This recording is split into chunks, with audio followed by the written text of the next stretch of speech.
রাতের ডিনার তৈরি করবো, তো চলুন শেয়ার করি আপনাদের সাথে কীভাবে চিলি চিকেন তৈরি করি ঘরোয়া পদ্ধতিতে।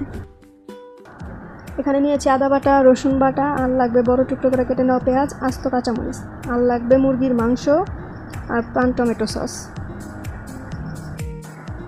প্রথমে একটি প্যান বসিয়ে নিলাম, তারপর একটু তেল দিয়ে দিলাম। তেলটা গরম হয়ে যাওয়ার পর মাংসটা একটু ভেজে নেব। এটা অপশনাল, ভেজে নেওয়া যেতে পারে, নাও যেতে পারে, দুভাবেই রান্না করা যায়। আমি আমার মতো রান্না করি। হালকা আঁচে ভেজে নিতে হবে, যাতে মাংসটা কড়া ভাজি না হয়। অল্প আঁচে ভাজি করতে হবে, হালকা করে। এখন প্যানে আমি মাংস দিয়ে দিচ্ছি মাংসটা ভেজে নেওয়ার জন্য। এখন অল্প পরিমাণে একটু লবণ দিয়ে ভাজবো। বেশি লবণ দেওয়া যাবে না, পেঁয়াজ ভাজতে আবার লবণ দিতে হবে, অল্প পরিমাণ দিলেই চলবে। আসলে এটি রান্নাটি করতে অত বেশি মশলা লাগে না, খুবই অল্প পরিমাণে মশলা দিয়ে খুবই মজাদার একটি রেসিপি। পার্সোনালি আমাদের এই রেসিপিটি অনেক পছন্দের, আমরা অনেক পছন্দ করি খাবারটি খেতে। তো এখন লবণ দিয়ে একটু নেড়ে চেড়ে ভেজে নেবো হালকা করে। এটা আমাদের রাতের ডিনার, আমরা পরোটা দিয়ে খাবো। একটু নেড়ে চেড়ে হালকা করে ভেজে নেবো, ঠিক এইভাবে। এর চেয়ে বেশি ভাজি করা যাবে না, তাহলে খাবারটি খেতে অত মজা লাগবে না, ড্রাই হয়ে যাবে। একটু ভেজে আমি নামিয়ে রাখবো এখন।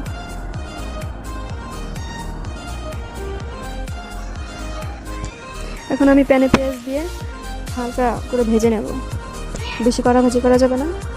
অল্প একটু সফট হয়ে গেলে মাংস অ্যাড করে দিতে হবে, যেহেতু এই রান্নাটিতে কোনো পানি অ্যাড করা যাবে না। পেঁয়াজের পানি আর মাংসের যে পানিটুকু হবে ওটুকু দিয়েই পুরো রান্নাটা শেষ করতে হবে, শুধু পেঁয়াজটাকে কড়া করে ভাজি করা যাবে না। পেঁয়াজ আমি এখন হালকা একটু লবণ দিয়ে দিলাম, কারণ মাংসটা আমি লবণ দিয়ে ভাজি করেছি, সেটা এখানে একটু কম দিতে হবে। ভেজে নেবো এখন নেড়ে চেড়ে, যাতে সবগুলো একরকম ভাজি হয়। বেশি লাল হয়ে গেলে আবার কালারটা অন্যরকম হয়ে যাবে, আশানুরূপ ফল পাওয়া যাবে না। তো আমি এখন একটু ঢেকে দিয়ে ভেজে নেব। মোটামুটি আমার পেঁয়াজটা ভাজি হয়ে গেছে, এর চেয়ে বেশি আর ভাজি করা যাবে না। এখন আমি একটু নাড়াচাড়া দিয়ে মাংসটা অ্যাড করে দেব।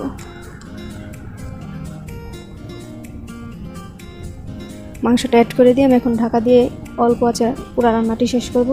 আঁচটা খুবই অল্প পরিমাণে দিতে হবে। এখন আমি আবার একটু নেড়ে চেড়ে দেব, খুব ভালোভাবে মিশিয়ে দিতে হবে।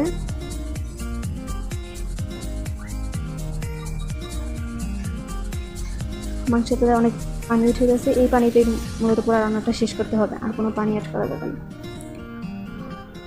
তো এখন আমি এখানে 1 টেবিল চামচ আদা বাটা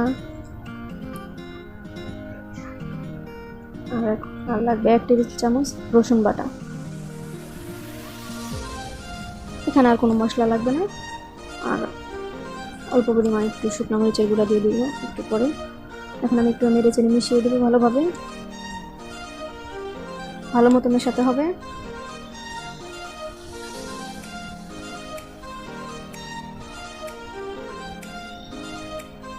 মেশানো হয়ে গেছে, এখন একটু শুকনো মরিচের গুঁড়া দিয়ে দিচ্ছি, খুবই অল্প পরিমাণে, খুব বেশি দেওয়া যাবে না, কারণ রান্নাটা খুব ঝাল হয় না, একটু মিষ্টি মিষ্টি একটু ঝাল থাকে, এর জন্য খুব অল্প পরিমাণে শুকনো মরিচের গুঁড়া অ্যাড করে দেবো। এখন আমি নেড়ে চেড়ে দেবো, ভালো মতো মিশিয়ে দিব।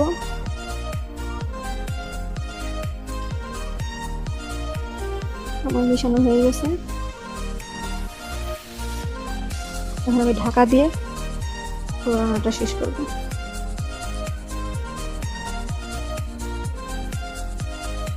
একটু পরে ফিরে আসলাম,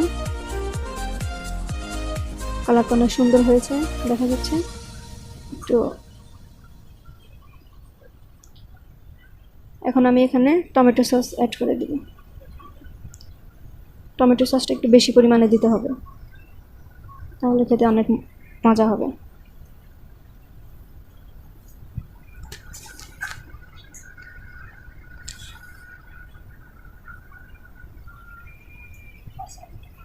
একটু কম হয়েছে মনে হচ্ছে, তাই আর একটু অ্যাড করে দিলাম।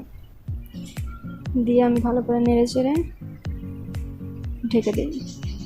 পুরো রান্নাটা এখানেই মূলত শেষ। নামানোর আগে হালকা একটু কাঁচামরিচ দিয়ে দিব, আস্ত কাঁচামরিচ, আর অল্প পরিমাণে একটু চিনি, আর কিছু লাগবে না। রান্নাটা এভাবেই হবে, এরকম মাখা মাখা থাকবে।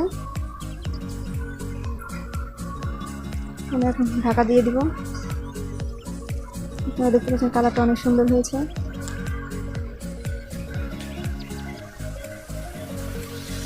আমার রান্নাটা প্রায় শেষের দিকে, এখন আমি আস্ত কাঁচামরিচ দিয়ে দিব। ফ্লেভারের জন্য। কাঁচামরিচটা দিলে অনেক সুন্দর ফ্লেভার হয়।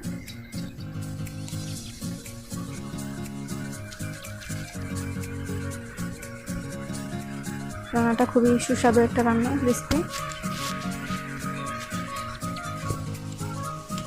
এখন আমি এখানে দিয়ে দিব খুবই অল্প পরিমাণে একটু চিনি। এখানে আর কোনো কিছু লাগবে না। আমার রান্নাটা প্রায় শেষের দিকে। এটা অপশনাল, এখানে একটু টেস্টি সল্ট ইউজ করা যেতে পারে। আমি মাঝে মধ্যে দিই, কোনো সময় আবার দিই না। এটা অপশনাল, দিলেও হয় না দিলেও হয়। আমার রান্নাটা এখন শেষ। 1 মিনিট এভাবে একটু ঢাকা দিয়ে রাখবো, তাহলে কালারটা অনেক সুন্দর হবে, তেলটা উপরে উঠে যাবে। আপনারা দেখতে পাচ্ছেন অনেক সুন্দর একটি কালার হয়েছে আর কাঁচামরিচের ফ্লেভারটা বের হয়েছে।